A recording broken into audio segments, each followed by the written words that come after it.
countries in Africa benefiting from the coast project. The diverse activities of the collaborative action for sustainable tourism, according to him, include consultancy on an ecotourism proposal, awareness creation campaigns to encourage the sustainable use of natural resources within the tourism development area, as well as the rehabilitation and fencing of the Folongo Crocodile Pool. Tourism component we are launching is a product of the Coast Project. The UNWTO, through the Sustainable Tourism and Elimination of Poverty STEP Foundation, will be funding this initiative to the tune of $50,000 US. Ecotourism, sometimes referred to as sustainable tourism, is simply responsible travel that promotes the well-being of the local people. Ecotourism has received much attention globally in recent years, and the Gambia can undoubtedly boast as the first country in Africa to implement its ecotourism strategy and responsible tourism policy. Commenting on the implementation aspect of the coastal project, the Deputy Permanent Secretary, Ministry of Tourism and Culture, exuded confidence that the dustbins handed over to the community will help mitigate the negative effects on the environment. Meanwhile, Ismaila Jallow of the Katong Association for Responsible Tourism thanked all stakeholders for their valuable support, acknowledging the project's importance to both the local community and tourists. Ibrahim Jata, Grts. Local climate change experts are working on an enhanced climate change early warning system for the Gambia. The Department of Water Resources, which is the focal point of climate change in the country, has launched a training plan for key stakeholders in various sectors. Ismaila Senghor attended one such training in the North Bank region, and here is his report.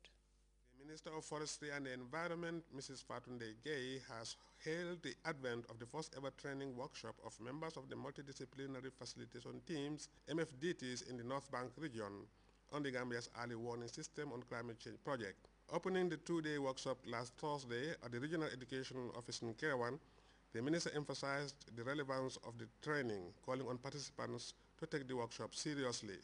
Climate change is one of the greatest challenges that humankind is faced with in this modern age.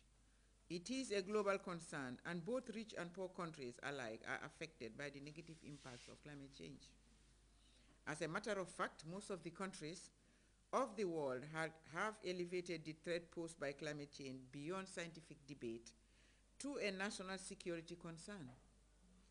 It therefore goes without saying that the less endowed countries like the Gambia are certainly more vulnerable to climate change because of our low capacity to manage disasters, as well as to adapt to the short and medium-term negative impacts.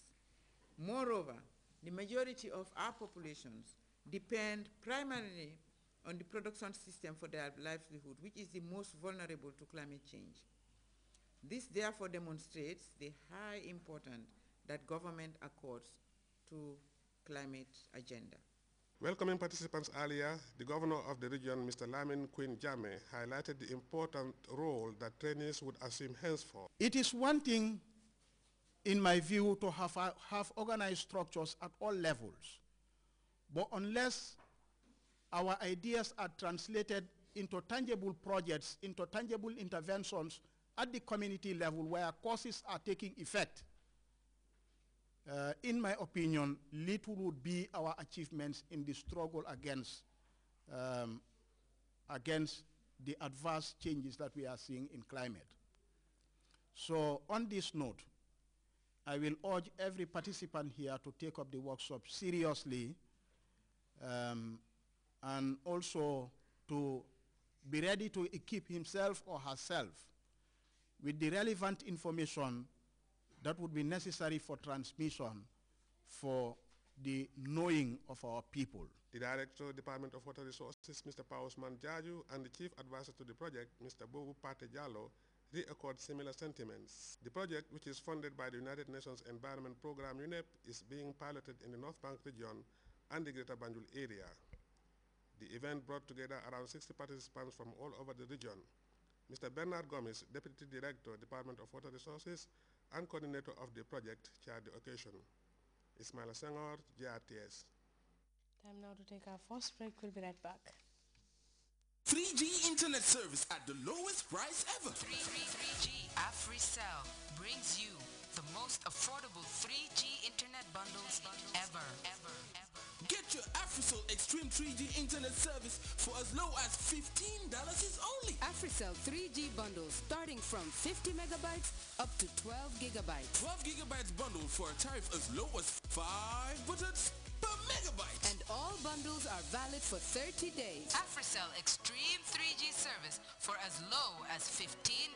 To subscribe, please dial 120 and choose from the available 3G bundles. For more info, call 113. AfriCell Extreme 3G service. For as low as 5 buttons per megabyte, stay connected to AfriCell's 3G network. AfriCell. When we say Extreme 3G, it is truly extreme.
Grts News.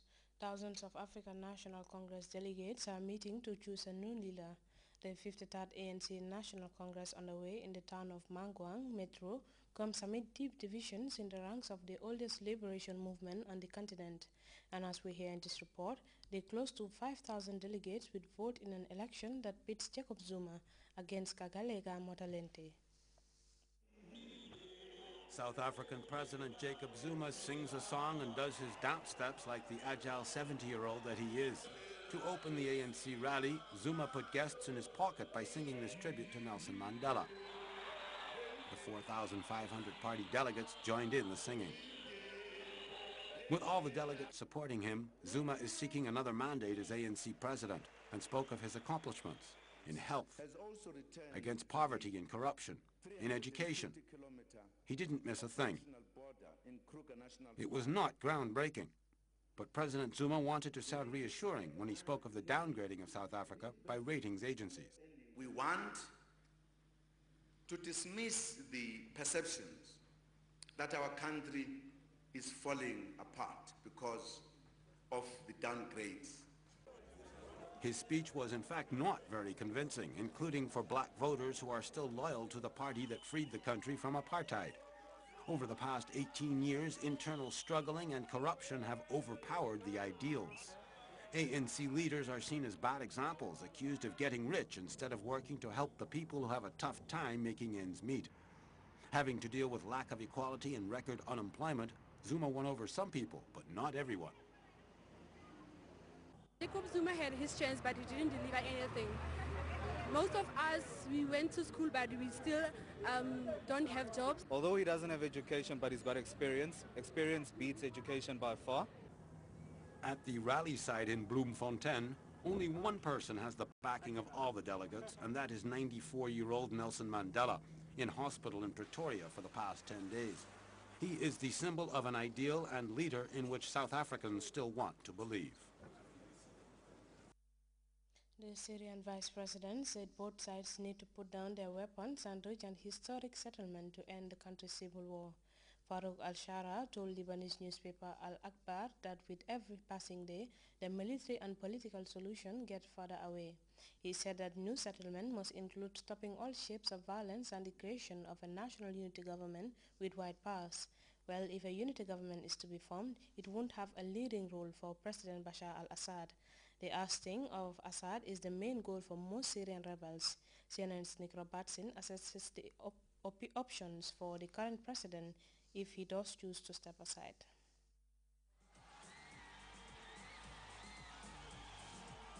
When Bashar al-Assad appeared on Syrian TV at the beginning of this year, he ended months of speculation.